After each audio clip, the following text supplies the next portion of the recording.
Welcome to She Who Rises Up. I'm your host, Lara, and my intention is to uplift, elevate, and empower you through conscious conversations that will support your growth, healing, and evolution. My mission is to empower women and support the rise of the feminine in the corporate world. My favorite quote is, "She remembered who she was, and the game changed." And this is my desire for you ladies to remember who you are so you could change your game. Please come in and join me. This is your podcast.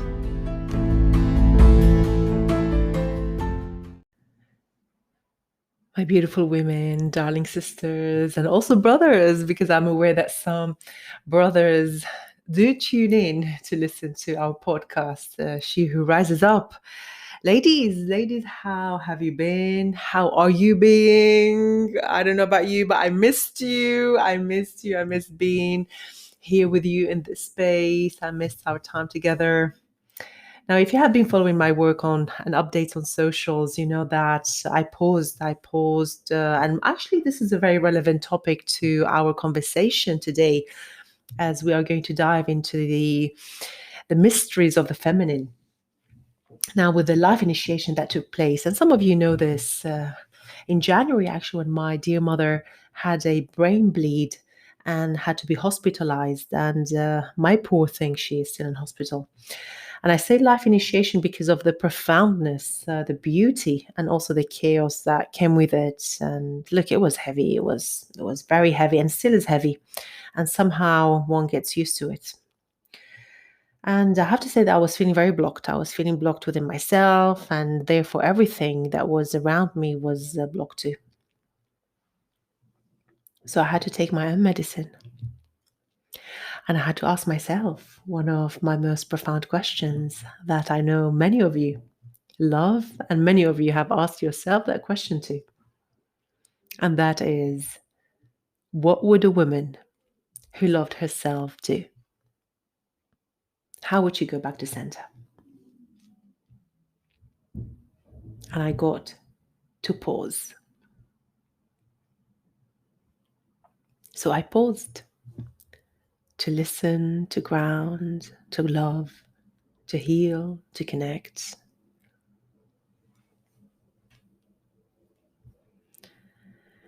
Ladies, as you deepen your relationship with your feminine, you also start building a profound relationship with your body, with its wisdom, the rhythms, the language, the signs, the quirkiness, the wings, the tears, with everything. With everything. We hear a lot about the concept of body language, how to read other people's body language. Other people read our body language. Now, this is another level of communication. It's how this beautiful, divine vessel of yours is communicating through and to you. Pauses are an aspect of the feminine. What is the feminine? How can I connect, reconnect? How can I remember or reawaken? I thought about this, I thought about it, and look, there's so much information out there about what the feminine or the masculine is. It does provide a roadmap, it does provide some concepts, especially if you are new to it. But it's also sometimes misleading and confusing, and sometimes it's not right. So I decided, ladies, I took the executive decision that I am not going to provide you with a solid definition of what the feminine is, because in truth, who knows? Does anyone know? Or how to get there? Because also, I would be teaching you how to get into the feminine the masculine way. And my intention also is not to influence you with any preconceived ideas of what the feminine is, because what I might be teaching you, it might not be yours. So instead, please allow me to offer you my perspective, my experience of it, and a few possibilities or invitations should you decide and should they feel right for you? Because ultimately, it's your job. It's your work, my lady. It's your work to find your feminine because it's very, very unique to you. But I also understand that if you have not been exposed to it before, you might need some support and you might be feeling confused. So, hence the reason of this podcast. Or this episode, actually, may I say, of this podcast. Now, my understanding of the feminine from a philosophical perspective is that the feminine is an intelligence, an aspect of the all that there is. Call it love, source, or the divine, offering us many, many tools to help us deepen our relationship and experience of life. And by the way, the same goes to the masculine, and regardless of how you identify yourself as. Now, my journey to the feminine started when I learned that there was a journey to the feminine to be undertaken and to be explored. I didn't know before. In fact, I knew, but it was not the most empowering ways. In fact, I don't know about you ladies, but since I was a kid, since I was in my teenage years, I was fascinated by the word feminine. I found it so alluring and provocative. I feel that's such a highly charged word, right? In the most delightful ways, evoking such delicious feelings and sensations. And I suspect that you might feel the same. And maybe that's how you got seduced into listening to this episode. Let me ask you a question. Have you ever actually been in the presence of the feminine? Because when you are, you know it, you feel it. It's so mysterious and so magnificent. It's actually hard to put words into it. For me, the feminine feels like poetry and prose and music and dance. It feels like flowers, mountains, rivers, and rain.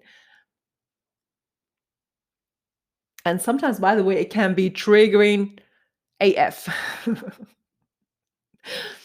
And one reason is because it's unknown territory to so many people. So when I initiated my journey to the feminine back in the days in my teenage years, as I've mentioned, I did it in the most disempowering way. And I call it the patriarchal feminine way. And I used to do that by reading magazines and literature, telling me that in order to be more feminine, you needed to enhance your looks and you needed to adapt certain manners, basically to be more appealing to men.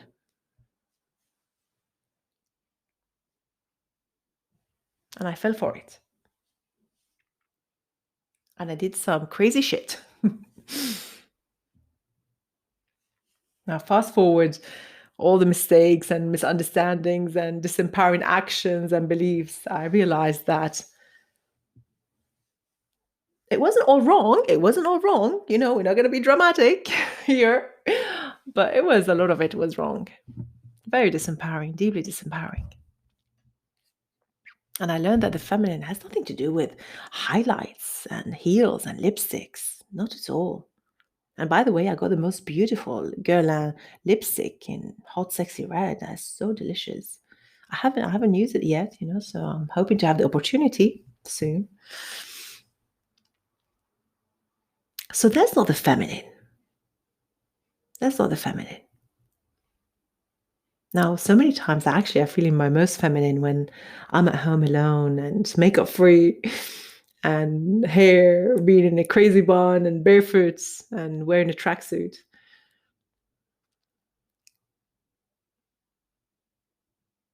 I was reinitiated into the feminine a few years ago when I had a few traumatic events that happened all in a very short space of time.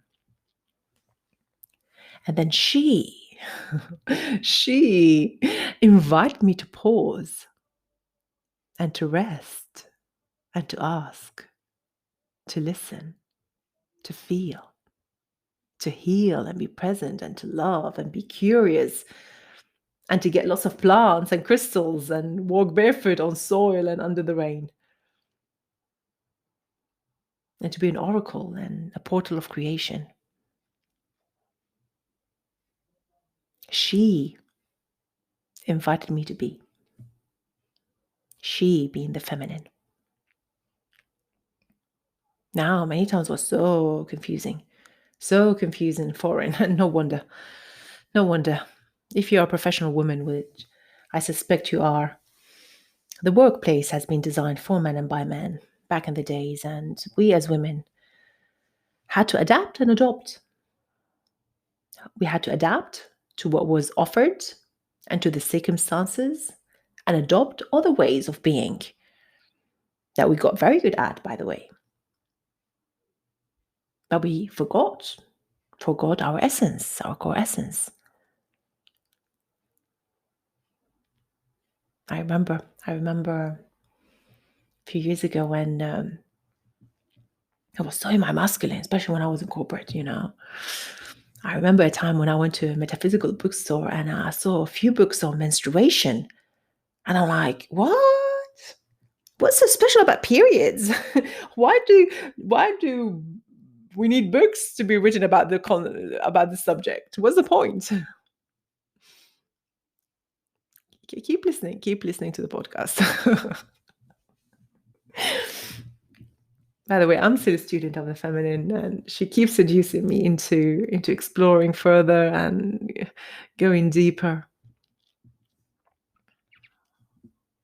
The feminine is so forgotten, right? It's so forgotten that for so many women, they need to learn, to hear, to be exposed to it first, to this concept, to realize that maybe this is what you were needing.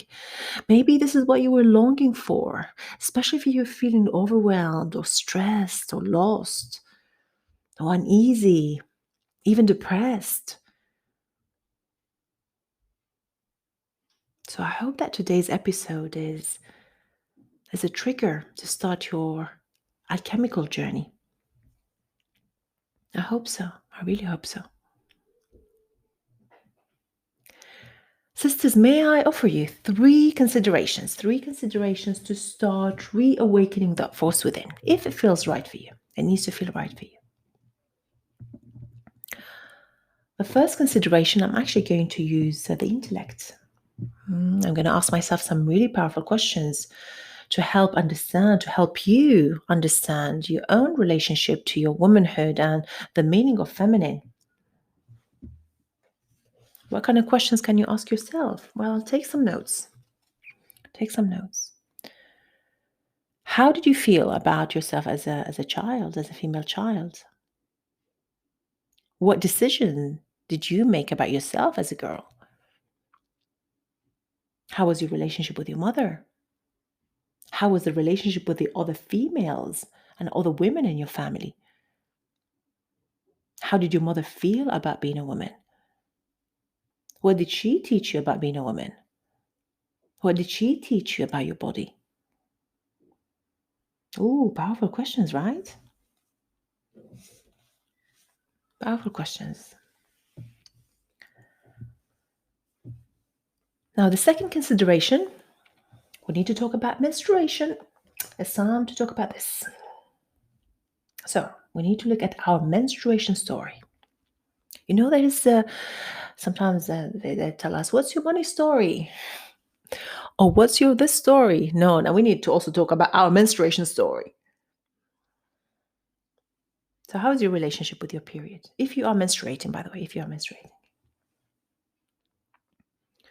do you take contraceptive pills only so you don't have to deal with it?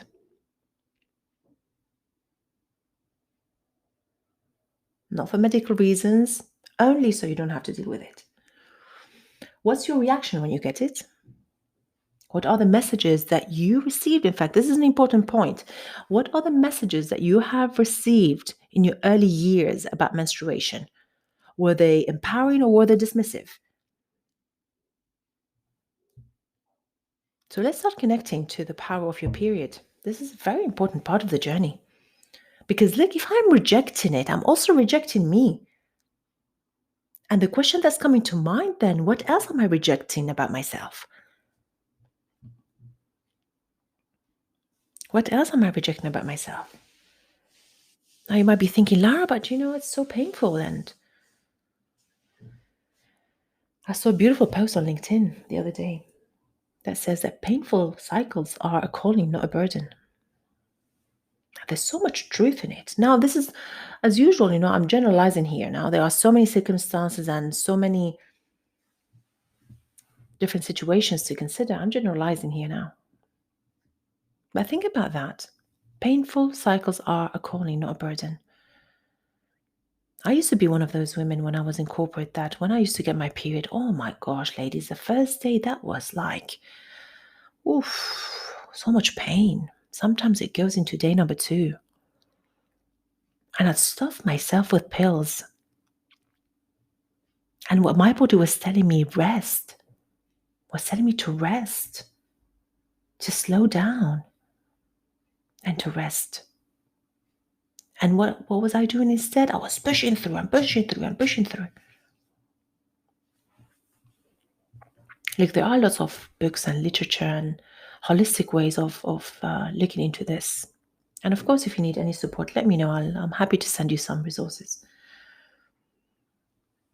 And talking about menstruation, the second part of this invitation is to track your cycle. Every day, you got to track your cycle for the rest of your menstruating years and potentially for the rest of your life. Like there's so much wisdom. There's so much wisdom, sisters, to be discovered about your whys and the hows of your doings and beings, or the lack of it. And behind your communication style and your confidence levels and the way that you show up in the world. Because every stage of your cycle holds a different vibration, and we need to learn what that vibe is, and we need to learn how to live and navigate and work with that vibe. And as Lisa Lister says, she's one of my favorite authors who has written books on this subject. She says, we are not consistent beings. If anything, we are consistently inconsistent. We are consistently inconsistent. Amen to that. Oh my gosh, I wish I knew this back in the days when I was taught that as a people leader, I needed to be consistent. And consistency works. It works. It works for protocols. It works for systems. But not when it comes to human beings, right? Not when it comes to us. And by the way, a side note on tracking cycles. I saw recently a piece of news saying that some of the apps have been misusing the data and the privacy data. So I would encourage you to track it on paper. You could create your own system, or you could get a beautiful diary. I use a diary called the Red Code, in fact, by Lisa Lister. I love it so much. It takes me about 10 minutes every night to track it. The third part, the third invitation, it's about embodiment. So what does it mean? Like embodiments, in fact, like I've studied philology, right? So I love words, and I love to get into the etymology of and the meaning behind words. And what does embodiment mean? It means the action of being in your body. This is what it means. The action of being in your body. Now we already we needed to connect to our feminine through our masculine by asking questions and engaging with our intellect and our rational side. Now, the second part is for us to realize that intellect is not everything that there is. Because in order now to embody the feminine, it's about feeling it in your body and be it. And we have shut down so much of the body wisdom over mind wisdom. So we have to change that. So how do we do that? Embodiment, how do we do it? Embodiment will provide us with a personal roadmap that will lead you back to you. So this is what I would do. This is my suggestion. I Instead of saying the feminine is 1, 2, 3, 4, 5. This is what the feminine is. What I do is I go and ask my body some questions. So things like, for example, what is my body capable of? I, for example, have the capacity to give birth. Whether I want or I can is a different story, but I have that capacity within, right? So, what does it mean to birth? It means creativity, right? It means generosity. So now we know why the feminine gives and gives and gives and gives, right? It also means lack of boundaries. This is one of the shadow aspects. Another one, for example, I have the capacity to gestate. Okay, what does that mean? Maybe for some it means that it's about presence, it's about patience, or it's about trust. Another one, I can provide milk, right? I can create milk, I can create food. What does it mean? It means that I can provide. Now, the shadow aspect to that would be, do you know how to nurture yourself? Do you know how to provide for yourself? Do you know how to mother yourself?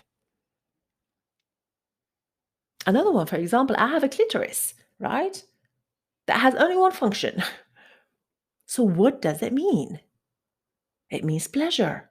Okay, so this now is providing me the opportunity to ask myself a very powerful question, and that is, how can I bring more pleasure into my life? How can I bring more joy into my life? How can I bring more beauty into my life? So can you see, ladies, how we connect to the feminine? We basically do it through the generosity of metaphors that is being provided to us in the way our body functions. Talking about generosity, here's another practice. We said I was going to give you 3, I'm going to give you 4. And that is to soften. It's to soften all the hardness and to melt what is frozen. And actually, there is a song that talks about that. Soften, slow down. Be present and intentional, even in the most mundane of things. Make love to your skin when you are applying your creams or combing your hair or applying your Guerlain lipstick. Take your time. My final words here, ladies, is that it's always the right time to start remembering your feminine and connecting to your womanhood, regardless of your age. Every single stage of our womanhood has such deep medicine. And this work is not only for us. It's for everyone involved, for everybody.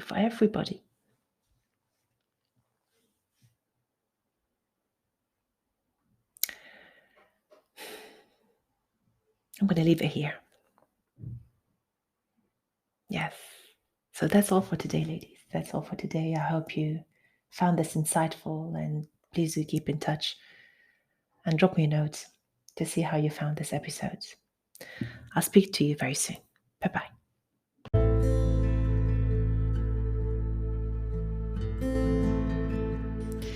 That's all for today, ladies. Thank you so much for joining this space, and I truly hope you found it insightful. If you haven't yet, please do subscribe to the podcast and share it with your friends and the women in your lives so they could also benefit from it too. If you want to get in touch, you are very welcome to contact me through Instagram, LinkedIn, or send me an email to support@laracalaf.com. Speak to you very soon.